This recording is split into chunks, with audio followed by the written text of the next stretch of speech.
What is up, guys, and welcome back to the channel. Guys, as y'all know, been trying to do some more content about Australia, learn a little bit more about Australia.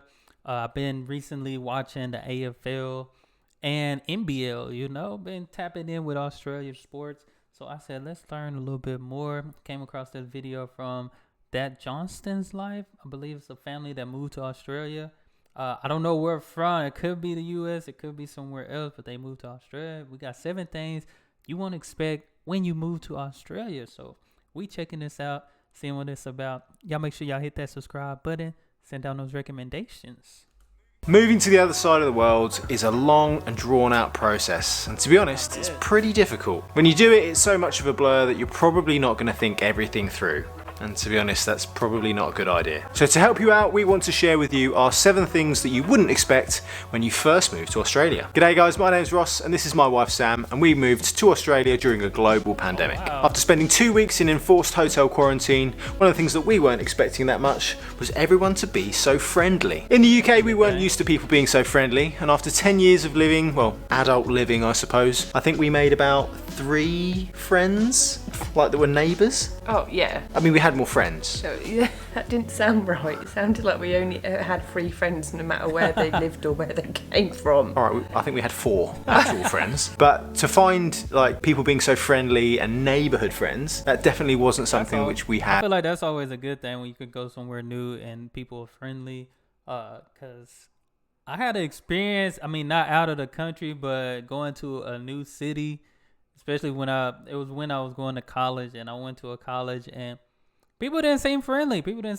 So I switched to a different college where it seemed like people were more friendly and open. So those are always a good thing, especially, y'all know I do videos about different countries in Europe, and sometimes most of the time that's what people say too. Expat that's moving to a different country, they talk about the friendliness of people, Find like people being so friendly and neighbourhood friends, that definitely wasn't something which we had in the UK at all. That's better. Neighbourhood friends. Okay. Apparently I'm an English teacher now and I can't speak and I get corrected by my wife. Like now, how many friends do we have in our street where we live? I think we pretty much know 4, 5. everyone in the street, and good. we would probably say that, at least 5 of them would be good friends. Yeah. Sorry if any of you have seen this and kind of counting and you're wondering if it's you, but I can gladly say I think there's only 1 weirdo in the street. Yeah. Apart from me, so 2 weirdos. But there's one guy's a bit weird. They're not weird, they actually aren't friendly, they're quite rude. Oh. They slam the door in my face. Yeah, when we first Dang. moved in and we were just Yeah. introducing ourselves and they just decided to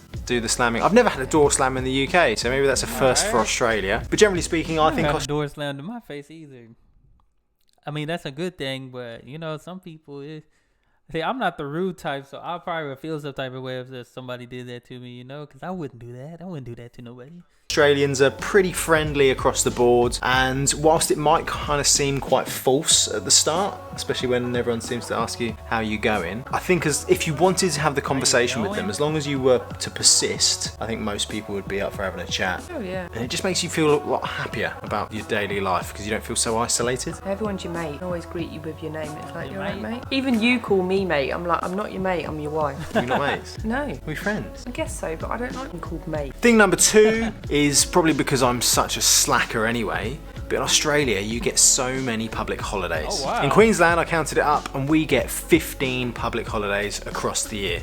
So that averages out like at least once a month. 15. In the US Is there apparently, really that many holidays? I'm trying to think. I know we get Christmas, Thanksgiving. Shoot, we get Easter. Easter always on Sunday, so that don't count. Shoot.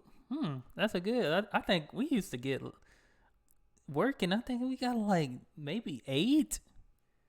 I never really thought about the holidays, because certain holidays you get off, and sometimes they count random. Sometimes random stuff get counted as holiday, depending on where you're at.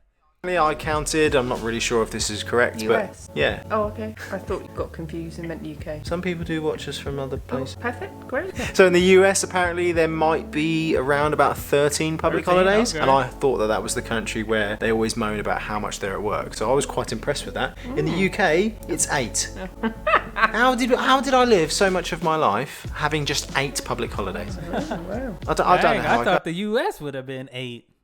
That's what I don't know. Maybe I don't. Usually, if we off for a holiday, it's usually on a Monday. I don't remember having 13 Mondays off. And especially as a At least teacher, outside of, Christmas and Thanksgiving and all those things. when most of them were during the time when I already had off anyway, it's not like I ever really got to enjoy them. But we get 15 now. Wow. Oh my God! Wow! Australia Day, Anzac Day, like for the military. You never get a day off for Remembrance Day. You just have to sit indoors and watch the little parade. Queen's birthday? Yeah, like it was our Queen. Wow. Yeah, they get a day off in October. Just why not? Just spread it out a little bit. That's We nice. don't even get Queen's birthday. She has 2 in England. We don't even get one of them. We don't even get one. Ridiculous. Thing number 3, I think, was quite a surprise for both of us, especially when you move because you kind of need an income to be coming in. But we found getting jobs surprisingly easy, and That's that a was good not what thing. we were expecting. Like, I found my job actually in our 2-week quarantine. I did my interview while I was in a toilet. In the bathroom. I'm not allowed to say on the toilet, although Right. that brings me Oh so my much God. joy. In the bathroom on a study chair. It sounds more impressive if I say I have a 100% success rate of getting jobs in toilets, but then that's also a bit weird. So maybe I retract Hey, my a statement. lot of business get done out on the toilet. Outside of using the restroom. A lot But of you found business getting your job pretty easy as well, didn't you? Yeah. I mean, even with Samantha, she's had so many different changes of careers. Sometimes she changes her job like the wind changes. You started off having a look in beauty. You found Yeah. that job within, what, a week? Yeah, really quite quick, but it didn't pan out. It wasn't quite what I expected, and then we just. I'm sure it would have been good for someone, Yeah, but just oh, not for yeah. you. Well, when we looked into it, the money wasn't as good as if I went back into disability support work. But a lot of them jobs are casual. Which is why the pay is a little bit higher. But Yeah. just actually finding the jobs, I mean, Yeah. people are crawling out for them. I just phoned the office randomly. I just did searches and phoned them, and I was like, "Are you looking for any more support workers?" And they were like, "Yeah." And they were like, "When can you come in?" And I'm like, Can you come in that day? weren't "Yeah." they? I said, "Well, I'm free," and they said, "Could you come in this afternoon?" I was in. Disability support workers, come on over. Didn't quite make, I think, the top 50 most in-demand jobs. Oh. I need to check that video out. 50 best jobs to emigrate to in Australia. But even thinking about, so where I work in a trade college, and I do work experience visits for our students, and all of the trades that I go round and do visits for, they're always crying out for more tradies. And I suppose that's one of the reasons why we can be so successful, pushing some 16-year-old kid who wants to be an apprentice in front of them, because there's no one else to want to do it. There is such and a those jobs, they pay very well, and you don't have to spend so much money on college. I mean, I don't know if college free in Australia, but I know Europe is free, of course, added on with the taxes that you pay a year. But here in the U.S., it's crazy. It's crazy money just to not get a job. job shortage across so many jobs in Australia at the moment that finding a job, as long as you're quite open to what you want to do and you have a little bit of flexibility in that, you're definitely going to find some work. It might not be the ideal thing, but then you don't have to do it forever. And if you get lucky like us, we really enjoy our jobs, then that's a bonus. The thing that you wouldn't expect, number 4, coming from the UK, where when it gets to the end of the financial year, which is kind of about now, you always have that fear, don't you? Yeah. Every time the mail comes through and you're looking through it and you see something from HMRC and you know the tax man is not going to be giving you any money. Well, in Australia, number 1, you don't have that request. You have to fill in your own tax form, which was a bit weird, or get an accountant to do it. But you can claim money back. It was such an alien concept for me to be able to get money back from the tax man. Yeah. They even have what they call EOFI, end of financial year. I know here in the States we get an income tax, like you make a certain amount, and if you have children on, like you can get money back for that stuff here in the States.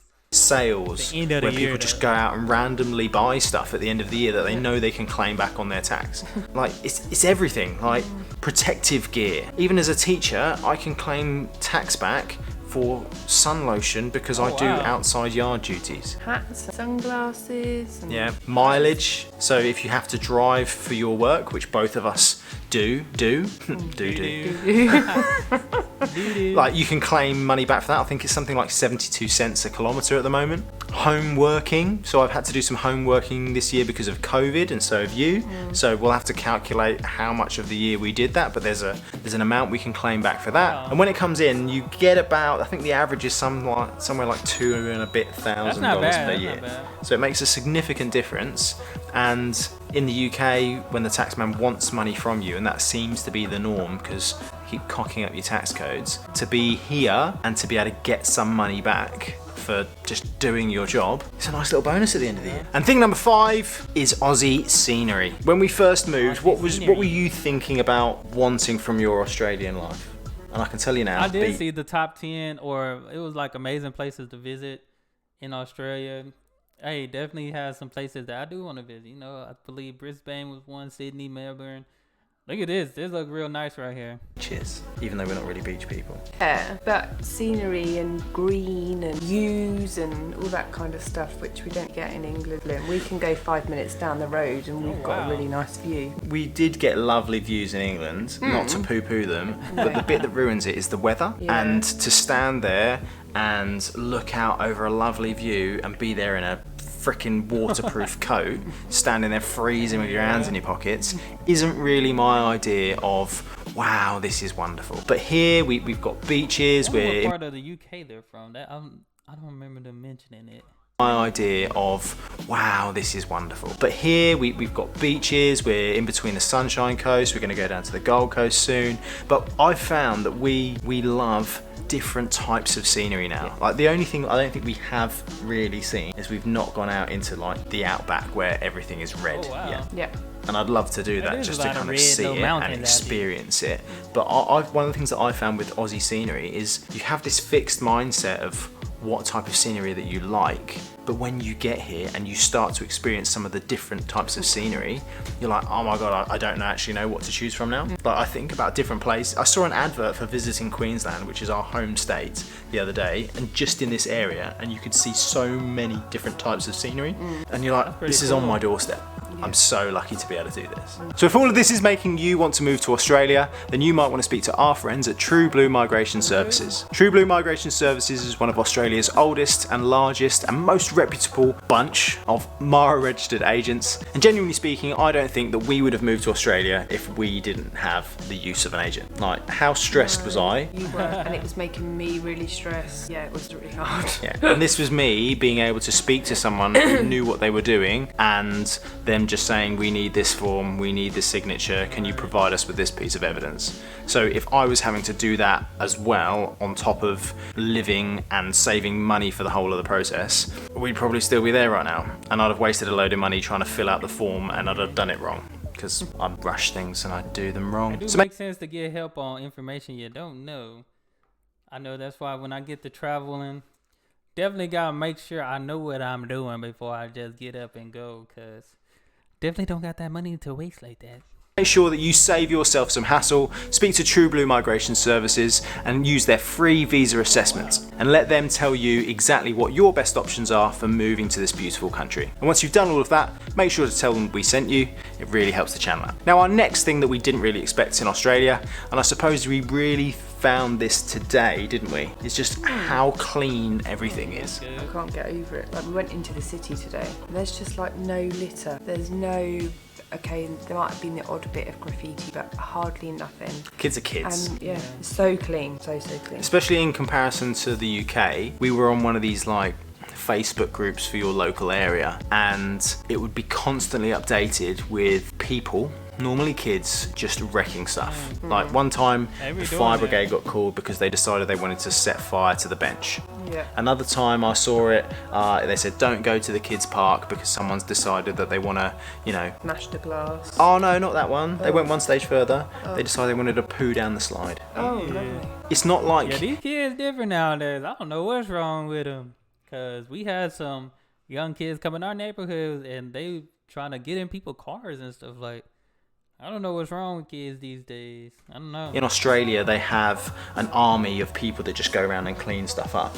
I think that people here also have more respect Yeah. for keeping stuff clean Appreciate it. and just the environment that we live in. Like, we share it with everyone. So pick up your rubbish, take your stuff home with you. Don't throw it on the floor in the first place. You're always going to get the minority of people that are idiots. But I think the vast majority here have the respect for everyone else in keeping things clean. Because we're not doing it for us. We're doing it for everyone else. And also, along that kind of line, I never really see dog poo. And there's a lot of dogs here. People supposed to have little trash baggies for their dogs when they go poo poo. They do. I remember when we first moved in our neighborhood, that was a problem. Cause our neighbor was not our neighbor. Like someone in our neighborhood would let their dog just roam and like poop in other people's yard. Like you need to follow that dog and pick it up. Like this was like grown people type too. They're big dogs. Like, no, you can't do that. Majority of the houses here have dogs. Yeah, you just walk down the road and there's just never any poo. Like everyone is just so respectful. Pick it up. I remember when I was growing up, there was an alley that went through from like where we lived to one of the local primary schools, and it was called Dog Shit Alley. Oh god. That was just the name of it. And I swear it even had a sign. Our next thing that we found when moving to Australia, and this is the one that genuinely made me think, have we made the right decision, is you do eventually get used to everything being so expensive. When we first came here, you would see how expensive things were. It was eye-wateringly expensive. My pet peeve, when we used to go food shopping, I used to see things like mushrooms, which were quite cheap in England, going for more per kilo than things like chicken. Capsicums, I mean, even just the word capsicum rather than pepper. But then just to see how expensive they are, to see how expensive some of the food is out of season. Now, I get it. I get why all of those things are so expensive, transport costs and everything, but I don't know how tourists do it, because once you start earning here and you can see how much money is coming into your account versus how much comparatively goes out, like I already know that because my wage is higher here, that we are better off financially. Like we wouldn't have been able to afford this house in the first place, just having our wages in the UK. The one thing though that I do find that I haven't got used to with regards to buying things is it still annoys me when stuff is out of stock and it's out of stock for so long. Yeah. We're used in the UK to things being out of stock, but then being able to get it back really, really quickly. Yeah. Even during COVID, things used to come into stock. COVID was a time when things got out of stock. It was out of stock for a while just because those trucks wasn't really running. But I do get what he's saying, because certain things, I feel like it's certain stores though, like maybe it's me, because even here in the States, some of these trucks kind of been backed up a certain amount of times. But usually when something out of stock, it should be back in stock. Like some of these stores have trucks running, going for them almost every day, every 2 days or so. So, but I mean, I get in Australia, man, I'm sure it takes a while for stuff to, get there and stuff, exports, imports and stuff. When out of stock, we'd get another one. Here, you wanted Biscoff, didn't you? It's like Coles didn't have it for like 5 weeks. Coles didn't, Woolworths didn't. What first world problems do we have? Well, Mama kept asking, can I have Biscoff? And I said, no, there's none in the shops, it's all gone. Telling that to a 2-year-old, they just don't get it. They just scream the house down for Biscoff. And I've noticed the last few weeks, they've had no tissues, and their nappies went really low at one point. If you work in retail as like some kind of supply chain manager, you are going to get a really good job, and you're going to revolutionise how things are done here, because some of them can't do it. We also forget that everything is a lot slower over here, and we are starting to understand that.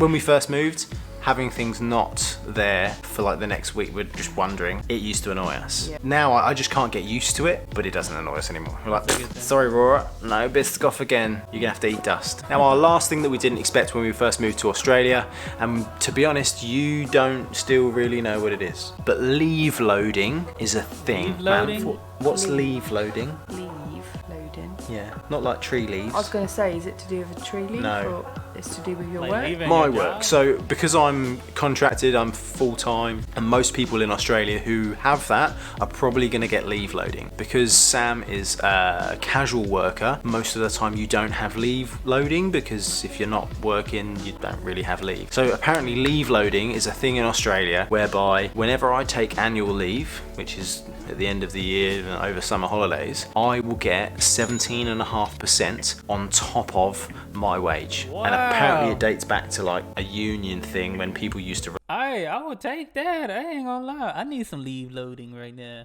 of That my would be wage. perfect. And apparently it dates back to like a union thing when people used to rely on overtime and then not having that when they're on leave. Right. I don't really know where it comes from, but all I know is it's a great thing. And for Very some great. reason, over the summer holidays, I get paid even more for not really doing a lot. So every break you have. Now, it's not every break. Okay. It's just at the end of the year. So it's when you Oh. take your big annual leave. So if is that the December one?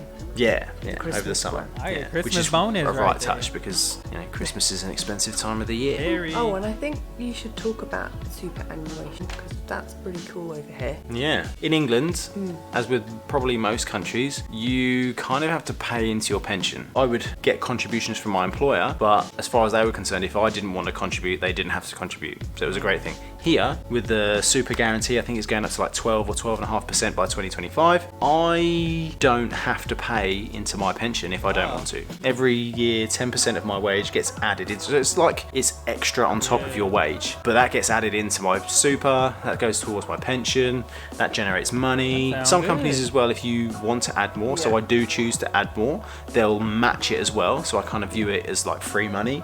They do it before tax as well. So actually you spend more than you get. It's just like magic money really, but you put some in, you get some back. So yeah, no, I'd agree. Thank you, Samantha. There's your bonus thing that we didn't expect, because I didn't really look into pensions before we moved over, because as far as I'm concerned, that's an old Ross. That's old Ross's problem. Well, you That's are not my... quite old. You're 30, what this year? 5?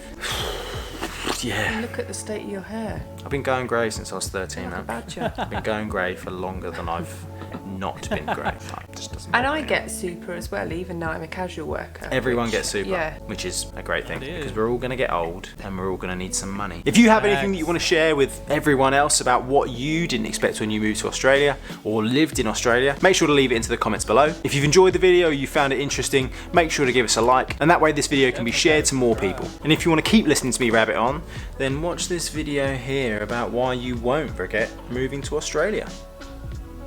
Definitely gotta check out more of the Johnston's life. Yeah, I had to subscribe so I could check out, learn a little bit more about Australia. Man, Australia take good care of their people though. I can say that, especially when it comes to jobs. Like they say, easy to find a job, and not only just any job, a good paying job. That's always comes in handy, especially when you got a family and stuff like that. But definitely interested in learning even more about Australia. Some fun facts, all those different things. I enjoyed it. Definitely, like I said, I've been enjoying some AFL and some NBL. So I know one of these days I'm going to be there watching a game live, and it's going to be fun. It's going to be real fun. But I enjoyed this, guys. I hope y'all enjoyed it. Y'all make sure y'all give that Johnston Life, the family, a subscribe. This was some good information, good stuff to know about Australia and their experience from moving from the UK to Australia, So, but that's all I have for this video. Y'all hit that subscribe button, and y'all be blessed, be the best, and be you. I'm out.